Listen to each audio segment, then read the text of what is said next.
Hi everybody. Okay, so I'm back with another K-drama to see. Have you already seen it? And if not, is it something that you would check out? So before we get into this video, you already know the drill. Like this video, follow me for more, and share this with someone you know that would be into K-dramas and would potentially check it out. Okay, so let's get into it. The name of today's K-drama is called Suspicious Partner. Now, when this story starts out, we're essentially seeing our main female lead. Her name is Bongi, and she's actually training to become a prosecutor. So she's currently like an apprentice prosecutor. And while she's on the subway one day, she actually gets groped, and she mistakes the perpetrator for this man that she sees, and she goes on a whole rant accusing him and calling him like all types of pervert. And then she kind of takes it a step further to ensure that he misses getting off at that same stop as her, because she fully believes that he is the one that did it. Meanwhile, the actual perpetrator, our girl, mistakenly asks him, hey, can you report him to the police department for me? And the guy was just like, yeah, there's no place in our society for a pervert. Huh?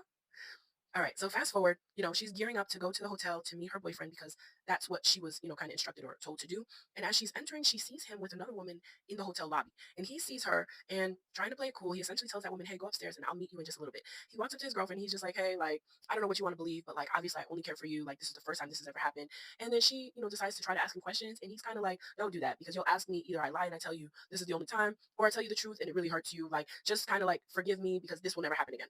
Our girl is just like, I'm not going to forgive you because this is really terrible. And so she breaks up with him, and she says, I'm going to treat you the exact same way that you treat me, and I'm going to sleep with the next man that I see. Now, that she bumps into. So the next man that she almost bumps into is an extremely old man. And so our girl does everything in her power to dodge this man so that she doesn't have to, stay true to her word. And so what ends up happening is another man walks up, and she bumps into him, and she, doesn't have her contact in, so she's kind of squinting to see who it is. And lo and behold, it is the man that she just accused of being a pervert on the train. And he actually comes to her rescue, and he says, hey, like, you want to sleep with me? And she goes, yes. And so they're gearing up to leave, and he gets into his taxi, and after the two of them go back and forth a little bit, he's kind of like, I was not a pervert, I was trying to tell you, like, pleading his case. As they're kind of going back and forth, from her peripherals, she does see her ex-boyfriend coming out, and he looks like he's suspicious of if she's actually going to sleep with that man, because according to him, she doesn't have it in her because she's a woman. And so our girl gets in the taxi with him, and they drive off to, Lord only knows where, and the two of them end up having drinks together. And she wakes up the next morning kind of like, hungover, and all her memories kind of start to flood back about how, she was kind of like talking to him, yelling at him, doing all that, and then some.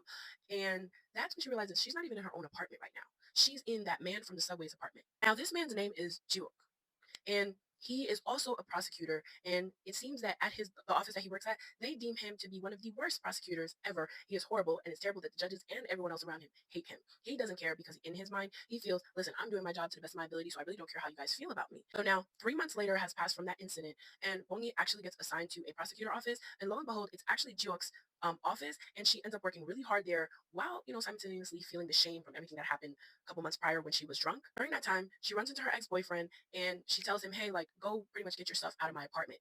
So when she gets to her apartment, she finds her ex-boyfriend is still there, and it looks like he's been unalived. So now our girl is looking like the main suspect in a murder case. Our girl ends up getting arrested, and Juok, the guy that she accused of being a pervert, is the one that ends up being her prosecutor. Now, after really difficult, tough, rigorous fighting in the court systems against her ex's father, who has a lot of power, Juok ends up winning, and so she ends up kind of being released back into the public. Now, Jiwook ends up quitting as a prosecutor and takes up to become a lawyer full time.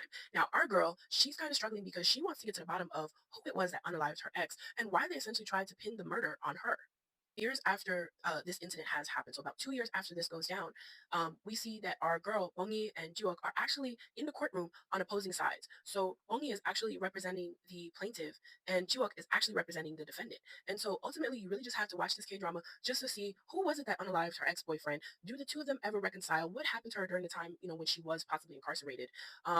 Typically in these kind of K-dramas, whenever someone gets released because they were proven to be innocent, the victim's family never feels that they should have been released. So that always triggers some kind of crazy scheme to go on. So if you've already seen this K-drama, definitely let me know in the comments how you felt about it. And if you haven't seen it, definitely let me know if this is something that you would check out. But as always, thank you so much for watching. Okay, thanks. Bye.